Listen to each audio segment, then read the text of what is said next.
Finally.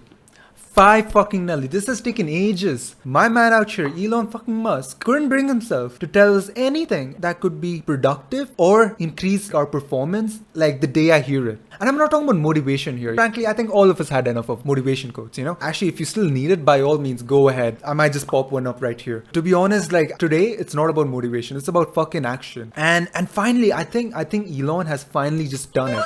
This is coming from the courtesy of everyday astronaut. Incredible guy. I think he's finally gotten gems of fucking wisdom out of Elon Musk. And I couldn't be happier. And it is, let me see what he calls it. Guess what? He doesn't have a name for it. He just calls it the 5-step process. And to be honest, the takeaways from it have impacted the way I make decisions now. I considered myself pretty indecisive. Elon, but with using this 5-step process, has improved my decision making, has improved my productivity, and overall just my output. The first time that I saw him talking about this, dude, I fucking freaked out. Like, holy shit, took him 5 fucking years to give me anything of this sort. And then trust me, like when I was making this video, I had so many ideas. Of course, the video title is Elon's Golden Principles to Time Efficiency in SpaceX and Tesla. I'm not even kidding, no cap. Like this is, I'd really consider this to be golden principles. You know, the title could have been, you could run fucking SpaceX and Tesla together if you knew this. And Elon's biggest secret to managing SpaceX and Tesla simultaneously. Shit like that, dude. Finally, you know, because like the biggest question since 5 years has always been, how the hell do you manage your time, Elon? And I don't think he has answered that till now. Here it is. I'm going to show you step 1 and step 2 together.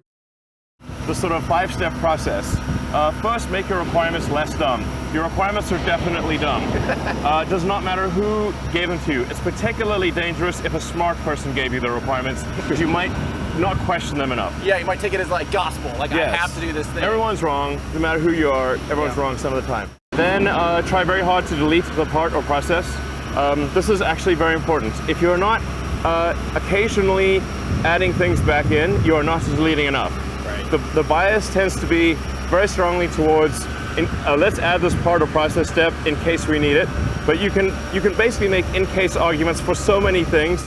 Step 1, make your requirements less dumb. Step 2, delete the part or process step. If you're not deleting a part or process step at least 10% of the time, basically if you're not adding things back in 10% of the time, you're clearly not deleting enough. Right. Make your requirements less dumb. This is pretty impactful if you think about it.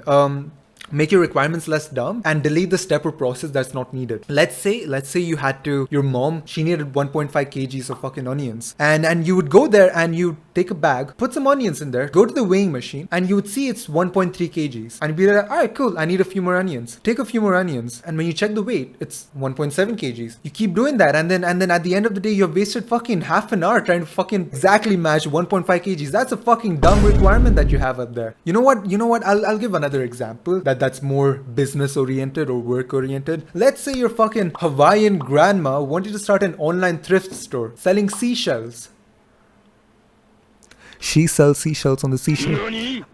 And she tasked you with designing the website for it, and you're like, cool, let me make the website, and you do. You show it to her, and she goes, I don't like the image of the seashell on top and the text on the bottom. You know why don't you keep them side by side? You know, image here and then text here instead. She scrolls down and she sees more text there, and then she's like, you know what, change that to, I don't like the font right here, change that to Comic Sans. Then you're like, you know what, she has experience in this field, you know, she's been in the industry of selling seashells for 3 fucking weeks. I think she knows what she's talking about. So you go back to your little house and make that pretty website prettier, according to your Hawaiian grandma. And she comes back with 20 more suggestions. And you know what? You keep doing it. She's pretty smart for the seashell business, ain't she? 5 days and 5 nights pass by. At the end of it, you realize your conversion rate hasn't increased at all. In fact, it's decreased by 15%. Shit, what the fuck did you do?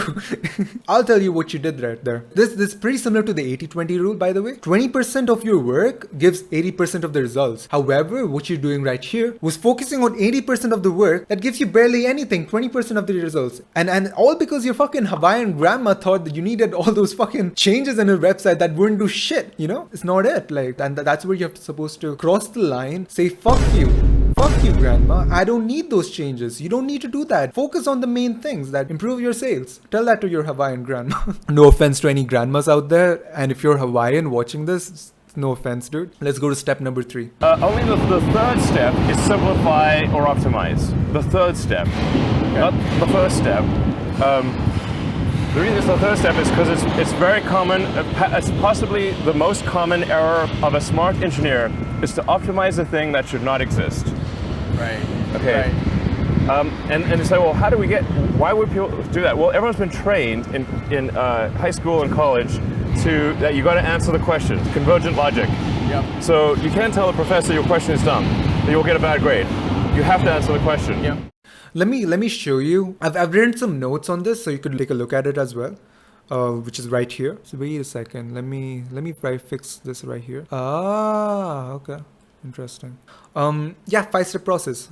Step 1, make your requirements less dumb. Step 2, delete the step or process. And this ties in quite neatly with step 3. If you go right here, which is this. Simplify or optimize the steps. And this does not come before step 1 or step 2. The biggest mistake of a smart engineer is to optimize something that shouldn't exist at all. For example, your fucking seashell website. You're fucking sitting and optimizing that fucking text into Comic Sans and, justify the line and, the tracking needs to be perfect. The kerning needs to be perfect, but shit, the paragraphs about like grandma's fucking late husband talking about fucking how he likes chocolates doesn't sell shit, dude. Why are you optimizing a thing that needs to be deleted? Yeah, you don't optimize until you have deleted all the things that need to be deleted. All the dumb requirements that you have, delete them. Then there's step 4. Finally, you get to step 4, which is accelerate cycle time. You're moving too slowly, go faster. But don't go faster until you have worked on the other 3 things first. Gotcha. Like if you're digging, your grave, don't dig it faster. Stop digging your grave. Right. Accelerate cycle time. You only come to this step after the first 3 steps. This is something that happens through repetition on a personal level. I'm not talking about, I've not been part of the manufacturing space, obviously, so like cycle time is pretty different. The equivalent is basically speeding up your processes, getting fast at what you do. For example, video editing, I could get really fast at it. But the point being, I don't improve my cycle time until I've done the first 3 steps. Let me remove the dumb requirements. Let me optimize the things that actually matter. And then only then would I become fast at it. Because imagine you're practicing for something to become really quick at it, but you didn't require it at all. Like you speed up something that you're not good at and now you have to relearn it because optimizing changes the structure of the process that you're doing. And finally, step 5. And then the final step is automate. Now I have personally made the mistake of going backwards on all 5 steps multiple times. So I have to repeat this. Yes, multiple times on Model 3. Where literally I automated, accelerated, simplified, and then deleted. Step 5 is to automate. Elon is talking about robots and that kind of thing in his factories. In real life, I don't think there's a clean equivalent. However, if you had a chance of automating, like for example, delegating your tasks, having a structured system where things happen one after another without any breaks and that kind of thing, I think for you to reach that step should be your last priority. Although that's where you've mastered that portion or that process. Your first priorities is go through the steps and only then build a system where you don't even have to think about it. And I think with these 5 steps, you can improve a lot of things in your life. That's where the peak of perfection or mastery comes at. And that's where peak performance lies at as well. I think Elon Musk, what he has achieved through SpaceX and Tesla, for him to be able to manage time at such an incredible rate, so consistently, I think he's been deleting a lot of dumb things out of his life for him to achieve this. And that's why I think this is a pretty golden principle for you to apply in your life as well and for me to apply in my life.